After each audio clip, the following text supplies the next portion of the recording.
கர்நாடகாவில் கணவனை விட்டு பிரிந்து காதலனுடன் ஓடிய இளம்பெண்ணை கொடூரமாக கொலை செய்து எரித்த குடும்பத்தினரை போலீசார் கைது செய்துள்ளனர்.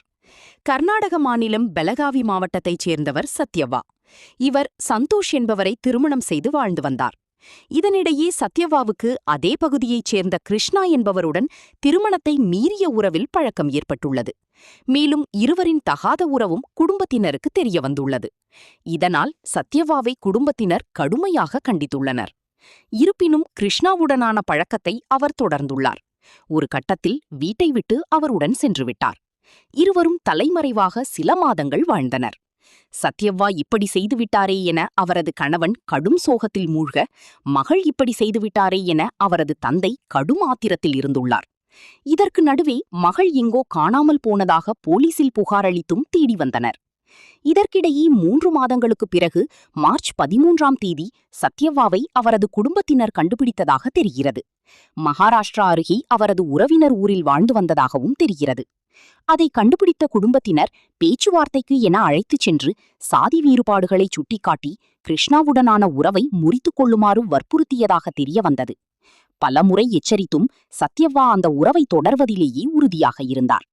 இந்நிலையில் அப்பெண்ணின் இந்த உறுதியான நிலைப்பாட்டைக் கண்டு ஆத்திரமடைந்த குடும்பத்தினர் இதனை தங்கள் குடும்ப கௌரவத்திற்கு ஏற்பட்ட களங்கமாகவே கருதினர். அதனால் ஒரு கட்டத்தில் மகளை கொலை செய்துவிடலாம் என தந்தை, அண்ணன், மைத்துனர் என ஒட்டுமொத்த குடும்பமும் கொடூர முடிவெடுத்துள்ளனர்.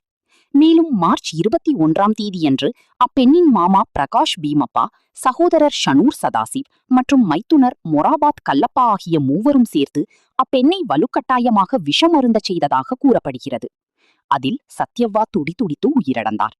பதைபதைக்க வைக்கும் இக்கொலையில் குற்றத்திற்கான தடயங்களை அழிக்கும் நோக்கில் அம்மூவரும் அப்பெண்ணின் உடலை அப்பகுதியில் உள்ள ஒரு சுடுகாட்டில் வைத்து தகனம் செய்தனர்.